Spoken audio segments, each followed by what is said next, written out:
A guy brought his 2019 Ram 1500 into the shop last winter, with 47,000 miles on it. He bought it certified pre-owned, followed the maintenance schedule, and did everything by the book, or so he thought. It turned out the previous owner remote started it every morning and let it idle for 15 minutes in the driveway before work. He did that every freezing morning for 3 winters straight. The cam lobes were wiped flat, 2 lifters had collapsed, and the repair bill came to $4,800. That daily warm-up routine destroyed his engine faster than if the previous owner had just driven it cold every single day. And the worst part, almost every Ram owner I talk to does the exact same thing. So today, we are going through 8 startup mistakes that wreck Ram engines. Some of these are going to surprise you, especially if your Ram sits in the garage every night. Number 1. Letting your Ram idle for 10 or more minutes before driving. This is the habit that kills more Hemi engines than anything else. And the reason comes down to how the 5.7 liter is built. Unlike most V8 engines, where oil feeds directly into the lifter bores from below, the Hemi oils its valvetrain in reverse. Oil travels from the main gallery through the head bolts past a tiny restrictor in the head gasket, through the cylinder head, into the rocker shafts, down the rocker arms, down the push rods, and finally into the lifters. The lifters are the last stop on a very long road inside that engine block. On top of that, the Hemi camshaft sits almost 8 inches above the crankshaft. The cam depends on oil being splashed upward by the spinning crankshaft. And at idle, the crankshaft is barely flicking anything up there. So when you let your Ram idle in the driveway, oil pressure sits between 20 to 35 pounds per square inch, sometimes dipping as low as 18 pounds per square inch on the gauge. And the crankshaft splash that lubricates the cam is at its absolute minimum inside the valve cover. That is why police cruisers and fleet trucks that idle for hours on patrol show dramatically higher rates of cam and lifter failure. But it gets worse if your Hemi has MDS. That is the system that shuts down 4 cylinders to save fuel.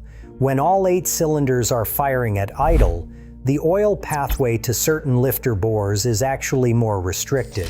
There is an active class action lawsuit covering 2014 and newer Hemis for cam and lifter defects. Repair costs run $3,000 to $5,000 at the shop, and if you keep driving after the misfire code appears, metal debris spreads through the oiling system and turns it into a full engine replacement. Instead, start your Ram in the driveway, let it idle for 30 to 60 seconds, and then drive gently. Everything warms up faster under light load than sitting still. Your oil, your transmission fluid, and your differential fluid all need movement to reach operating temperature. But extended idling is not the only way Ram owners accidentally starve their engines of oil. The next mistake involves something you can hear under the hood. Number 2. Revving a cold engine to warm it up faster. When oil is cold, it is thick and it creates high gauge pressure, often 50 to 60 pounds per square inch or more. That reads as a high number on the dashboard, but the oil pump has a relief valve that opens around 55 to 65 pounds per square inch. If you rev a cold engine past that threshold, the relief valve dumps excess oil back into the pan instead of sending it to the valve train. You might think you are helping by revving the engine, but the oil pump is literally throwing away oil your lifters need. The top end of the engine is getting robbed at the exact moment it needs the most protection. This applies to diesel Ram trucks too. Blipping the throttle on a cold Cummins to clear white smoke does not help. You are forcing unburnt fuel past cold cylinder walls, washing oil off the rings, and diluting the crankcase. The white smoke disappears on its own once the engine reaches operating temperature. The correct move for both gasoline and diesel engines is the same. Let the fast idle settle for 30 to 45 seconds, then drive gently. Keep engine speed under 3,000 revolutions per minute for the first 5 minutes. Let the oil warm up and thin out naturally. Revving and idling are two extremes on the tachometer, but there is a sneaky driving pattern in between that wears down the camshaft even faster. Number 3, nothing but short trips. If you start the truck, drive 5 minutes to the store, shut it off, and repeat that 3 or 4 times a day, your Hemi is stacking damage faster than someone who commutes 30 minutes each way. Oil takes significantly longer to reach operating temperature than coolant.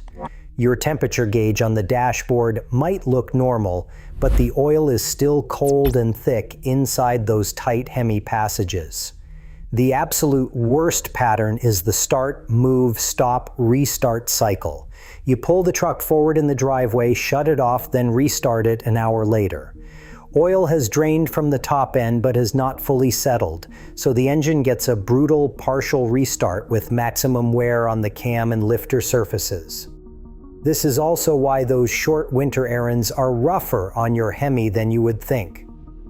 5 minutes to the gas station, 8 minutes to the school, 4 minutes to grab food. Each one of those cold starts adds a little more wear that never gets recovered because the oil never fully warmed up. If your daily routine is all short trips, try to take your Ram on one longer highway drive per week. 20 to 30 minutes at cruising speed lets the oil fully reach operating temperature inside the engine block. Your Hemi will run smoother, the exhaust will smell cleaner, and you will burn off moisture that builds up in the crankcase from all those short runs. Speaking of engine speed and driving habits, this next one is counterintuitive and catches a lot of careful owners off guard. Number 4. Babying the engine at low RPM all the time. Remember how the Hemi's camshaft sits high in the block and depends on crankshaft splash for lubrication.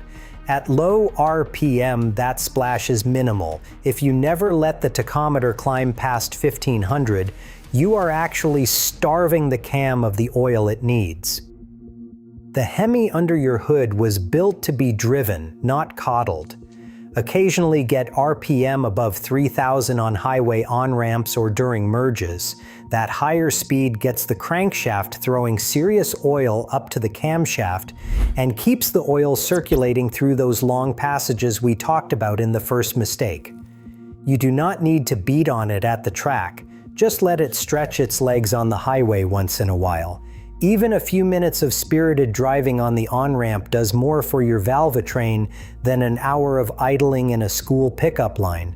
A Hemi that only sees gentle suburban streets with never a hint of throttle is actually at higher risk for cam problems than one that gets regular highway use. So far we've covered how you drive, but what you put inside your engine matters just as much, and this next one is where a lot of owners try to save a few bucks and end up paying thousands. Number 5. Cheap oil filters and stretched oil change intervals. Two-part problem, and both live under your hood. Inside every oil filter is something called an anti-drainback valve. Its job is to keep oil from draining out of the upper engine when your truck sits overnight. A quality filter with a strong valve means your lifters retain more oil overnight, which means less dry running on the next cold start. Forum members consistently report less cold start tick when using premium filters from WX, Mopar, or Royal Purple compared to discount store alternatives. The price difference is maybe $5.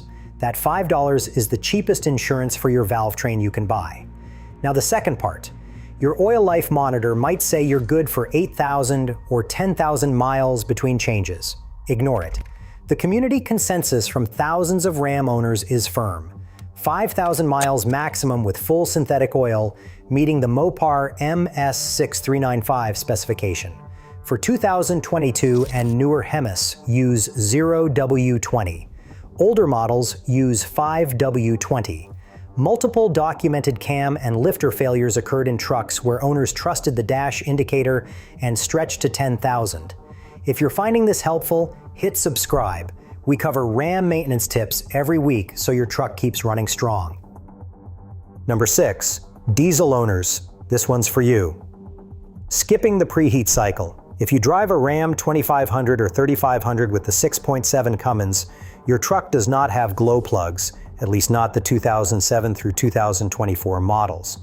It has an intake grid heater, an electrical heating element in the intake manifold that warms the air before it enters the cylinders. When you see the wait to start light on the dashboard, that grid heater is cycling. Wait for it. Cranking before it finishes causes hard starts, clouds of white smoke from the exhaust, rough running, and accelerated wear on the cylinder walls from incomplete combustion. In extreme cold, below 0 degrees Fahrenheit, cycle the grid heater 2 to 3 times before cranking. Turn the key to on, wait for the light to go out, turn the key off, and repeat.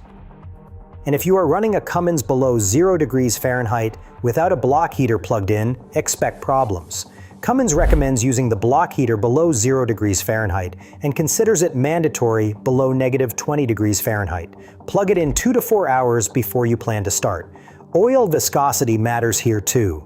Below 0, conventional 15W40 turns into something close to molasses inside the engine block. Switch to 5W40 full synthetic oil for winter. Shell Rotella T6 and Valvoline Premium Blue are the two most trusted options in the Cummins community. For the 3.0 Eco Diesel in the Ram 1500, you do have glow plugs, and they come with their own headache.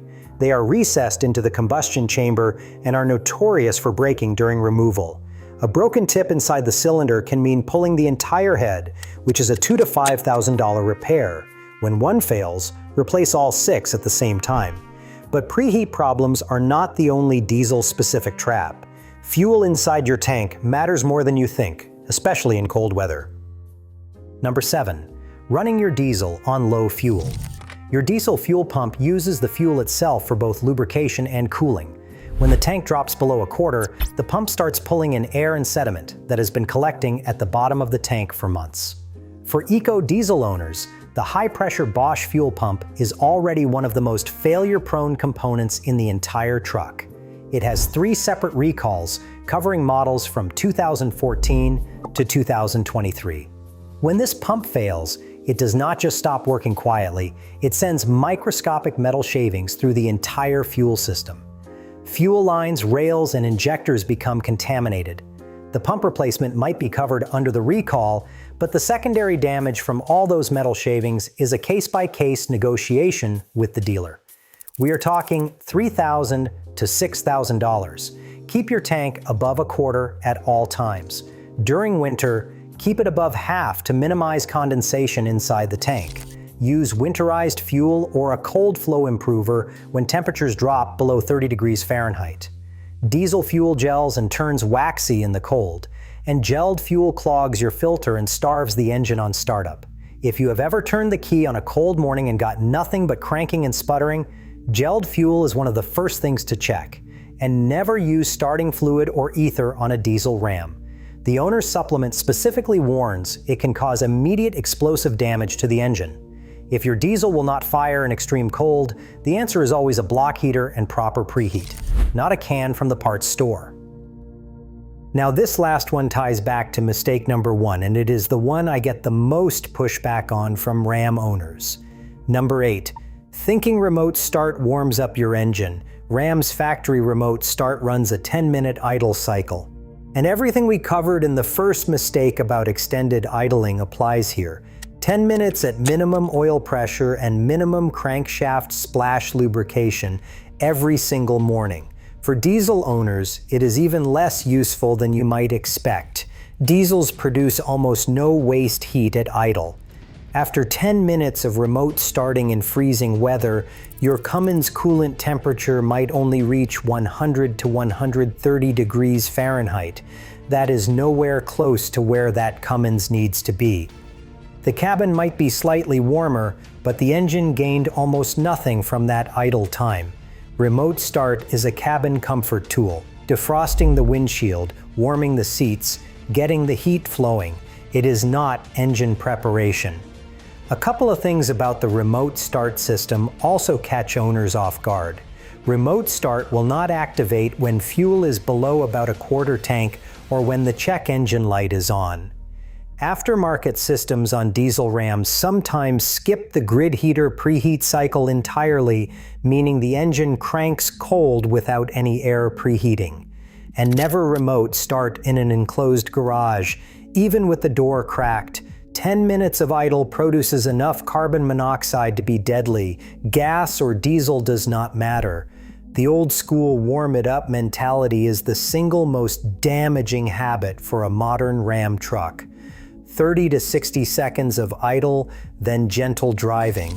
Your engine, transmission, and differentials will thank you for years.